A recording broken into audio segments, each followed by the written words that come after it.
खबर है कि टाइटैनिक का मलबा दिखाने गई जो टाइटन पनडुब्बी गायब हुई थी उसमें ऑक्सीजन खत्म हो चुकी होगी।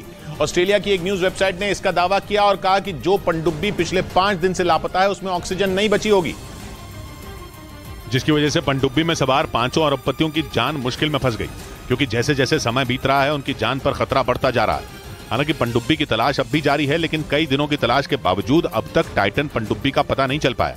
एक रोज पहले ही यह दावा किया गया था कि पनडुब्बी में सिर्फ 90 घंटे की ऑक्सीजन बची थी और उसके लापता होने के बाद 90 से ज्यादा घंटे बीत चुके हैं। मतलब साफ है, पनडुब्बी में ऑक्सीजन नहीं है, ऐसे में उसमें सवार लोगों का बचना नामुमकिन है। खबर यह भी आई थी कि पनडुब्बी में रखा खाने पीने का सामान भी खत्म हो चुका होगा। और पनडुब्बी में ऑक्सीजन खत्म होने की खबरों के बीच पश्चिमी मीडिया ने दावा किया कि फ्रांस ने टाइटन पनडुब्बी को ढूंढने के लिए एक खोजी रोबोट भेज दिया। टाइटन पनडुब्बी की तलाश पिछले 5 दिन से की जा रही है, लेकिन अब तक उसका पता नहीं चल पाया।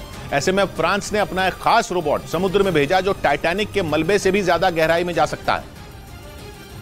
और इस रोबोट का नाम विक्टर 6000 है। पश्चिमी मीडिया के मुताबिक ये रोबोट समुद्र में 20,000 फीट तक की गहराई में जा सकता है, जबकि टाइटैनिक का मलबा 12,500 फीट की गहराई में ही है। जिसका मतलब ये कि रोबोट टाइटैनिक के मलबे से भी ज्यादा गहराई में जाकर पनडुब्बी का पता लगा सकता है।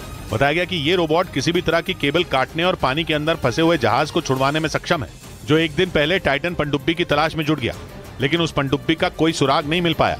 वहीं टाइटन पनडुब्बी की खोज तो जारी है, लेकिन उसका कोई पता नहीं चला और न ही उसमें बंद 5 अरबपतियों का कोई सुराग मिला। चिंता की बात यह है कि सिर्फ 22 फीट लंबी इस पनडुब्बी में सही से न बैठने की जगह है और न ही उठकर चलने की। इसी बीच पनडुब्बी में ऑक्सीजन खत्म होने की भी खबर आ गई और दावा यह किया जा रहा है कि 90 घंटे से ज्यादा का वक्त बीत जाने के बाद अब उनके पास खाना भी नहीं बचा होगा। एक रिपोर्ट के मुताबिक टाइटन पनडुब्बी सिर्फ 22 फीट लंबी और 9 फीट चौड़ी है, जो सिगार की तरह दिखती है। ये इतनी छोटी है कि इसमें लोग उठकर ठीक से चल तक नहीं सकते, इसलिए इसमें 8 घंटे तक का सफर भी मुश्किल हो जाता है। टाइटन पनडुब्बी में एक टॉयलेट भी है, लेकिन बताया गया कि उसका कभी इस्तेमाल ही नहीं किया गया और इसीलिए ये दावा किया गया कि इस छोटी सी पनडुब्बी से जाने का फैसला ही गलत था। हालांकि इस टाइटन पनडुब्बी से पहले भी टाइटैनिक के मलबे तक लोग पहुंच चुके हैं, लेकिन इस बार समंदर में उतरने के बाद से ही ये पनडुब्बी लापता है।